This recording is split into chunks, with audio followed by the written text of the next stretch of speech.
വരാനിരിക്കുന്ന PSC എക്സാമുകളിലെ പ്രധാനപ്പെട്ട ഒരു ക്വസ്റ്റ്യനാണ്. കെമിസ്ട്രിയുമായിട്ട് ബന്ധപ്പെട്ടതാണ് ഈ ക്വസ്റ്റ്യൻ. നമുക്ക് നോക്കാം.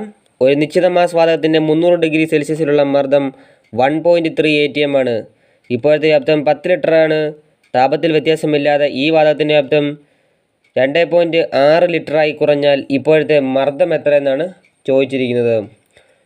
വാതകത്തിൻ്റെ 300 ഡിഗ്രി സെൽഷ്യസിലുള്ള അതായത് 300 ഡിഗ്രി സെൽഷ്യസ് T1 ടെമ്പറേച്ചർ അല്ലേ, സെൽഷ്യസിൽ തന്നിരിക്കുന്നത് ടെമ്പറേച്ചർ അല്ലുള്ള സ്കെയിലാണ്.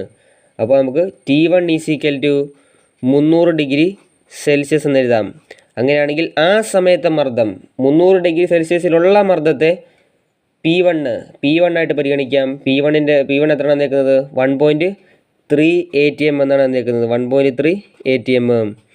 ഇപ്പോഴത്തെ വ്യാപ്തം ആ സമയത്ത് തന്നെയുള്ള വ്യാപ്തം എത്രയാണ്? V1 നമുക്ക് പരിഗണിക്കാം. V1 = 10 ലിറ്റർ എന്ന് എഴുതാം. താപത്തിൽ വ്യത്യാസം വരുന്നില്ല, അതായത് ടെമ്പറേച്ചറിൽ വ്യത്യാസം വരുന്നില്ല. ഈ T1 തന്നെയായിരിക്കും. അപ്പം T2വും ടെമ്പറേച്ചർ വ്യത്യാസം വരുന്നില്ല. അപ്പോൾ T2 നമുക്ക് 300 ഡിഗ്രി സെൽഷ്യസ് എന്ന് എഴുതാം.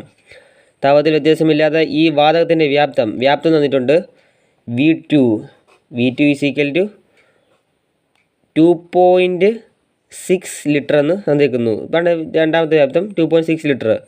അങ്ങനെയാണെങ്കിൽ 10 ലിറ്ററിൽ നിന്ന് 2.6 ലിറ്ററായി കുറയുകയാണ് ചെയ്യുന്നത്. അങ്ങനെയാണെങ്കിൽ ആ സമയത്ത് മർദ്ദം എത്ര എന്നാണ് വെച്ചിരിക്കുന്നത്. അതായത് P1 തന്നിട്ടുണ്ട്, P2 ആണ് കണ്ടുപിടിക്കേണ്ടത്. ഇക്വേഷൻ നമുക്കറിയാം. T1ഉം T2ഉം P1ഉം V2ഉം V2 ഒക്കെ തരുമ്പോൾ ഇക്വേഷൻ നമുക്കറിയാം. P1 V1/T1 = P2 V2 T2 എന്നാണ് ഇക്വേഷൻ. അപ്പോൾ നമുക്ക് ഇക്വേഷൻ അപ്ലൈ ചെയ്യുമ്പോൾ ആൻസർ കിട്ടും.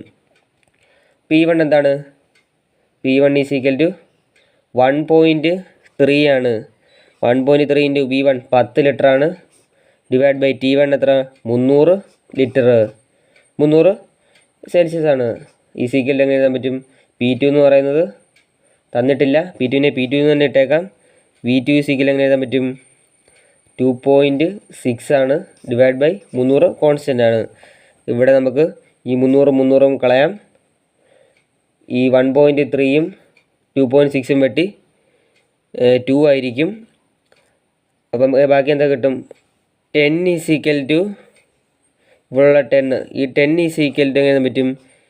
P2 × 2. അതായത് 2P2 = 10 എന്ന് കിട്ടി. അങ്ങനെയാണെങ്കിൽ P2 എന്താ പറ്റും?